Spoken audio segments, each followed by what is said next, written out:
Bone broth has so many benefits, from gut health to joint health to regulating blood sugars, and also for postpartum healing.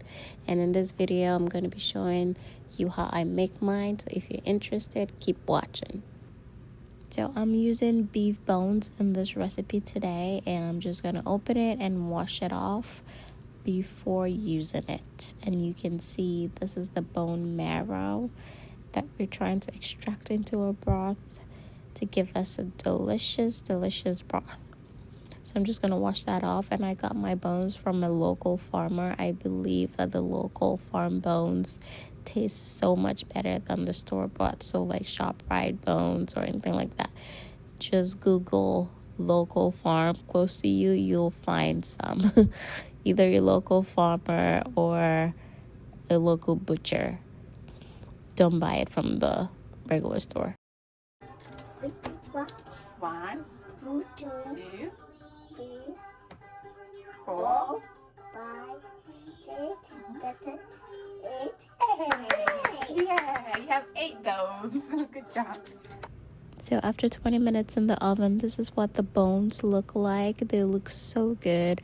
And you can definitely decide not to roast your bones and just use it straight from the butcher or from the farm. That's totally fine. I decided to roast it because it gives it more of the beef flavor. I'm also using an InstantPot here to cut down on the cooking time. And if you don't have an InstantPot, it's just gonna be longer, but all the same, the recipe stays the same. It's just that you're gonna leave it on the stove for about 8 or 10 hours to overnight if you choose to do so.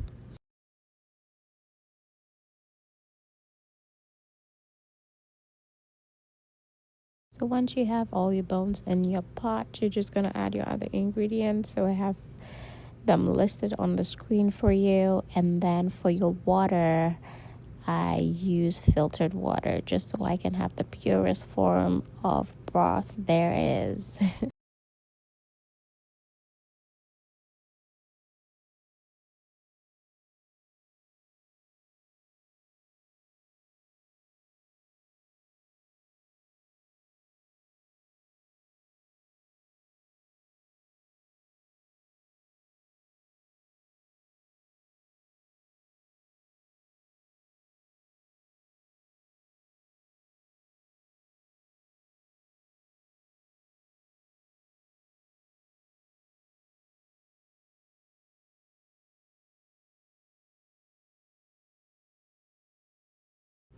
So if you're cooking in an Instant Pot, you want to fill the water up to the max level.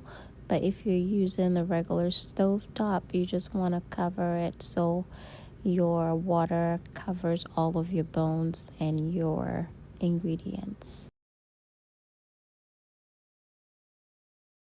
Once our ingredients are in, we want to click on the soup or broth function. It automatically sets to 2 hours, but we want this to go for 3 hours. So I'm going to increase the time to 3 hours.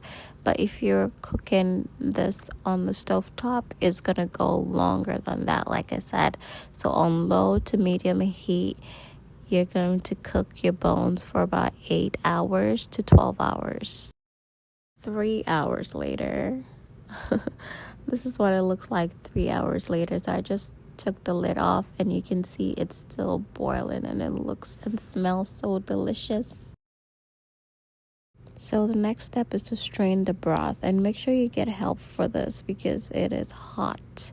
And I'm using a cheesecloth. You can use like any kind of mesh, or you can use a strainer or colander.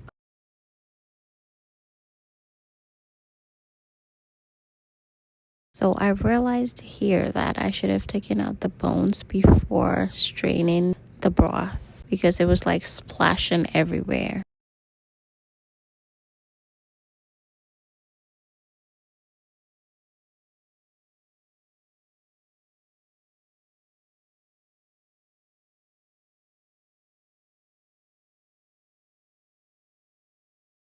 So this is what we have left, and you can see the bone marrows have melted into the broth, and that is what we were looking for. So that's a good sign. And if there was like meat on the bones, you could see it's like super tender, and it was delicious.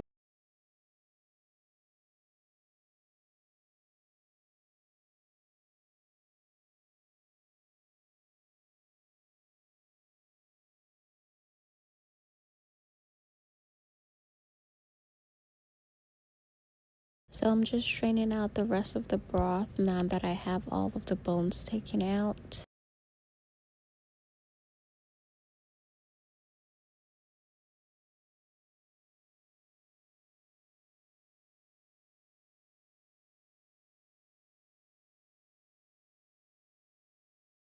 So this is what our broth is looking like, and you can see a lot of oil at the top. We don't want that fat, so we're going to put that in the refrigerator for about 4 hours, and the fat or the oil is going to solidify so we can separate it from the actual broth. 4 hours later, this is what it looks like after 4 hours of the refrigerator, and you can see the top part is all of the fat. So we're going to scrape that out with our spoon, and we want to do that gently because when you scrape it, you're going to see the broth that we are going to be consuming at the bottom. Once we have all that scraped out, you could actually use the fat as like butter or something. You can use it to fry your eggs. You can use it in anything that you use like oil for. It's actually delicious. Or you could just throw it away too. I mean, that's an option.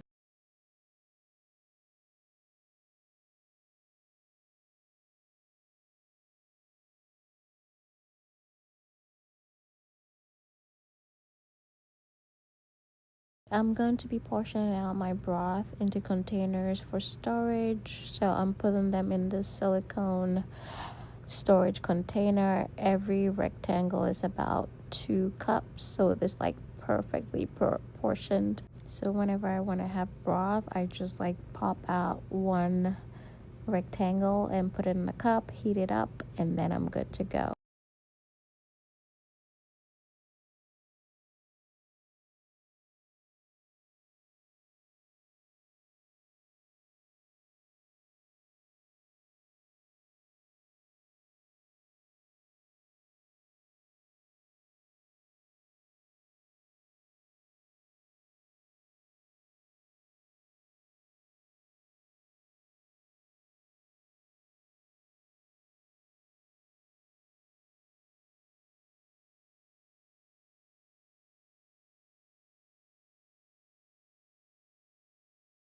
So I was able to get about 18 to 20 cups of broth from the bones that I used.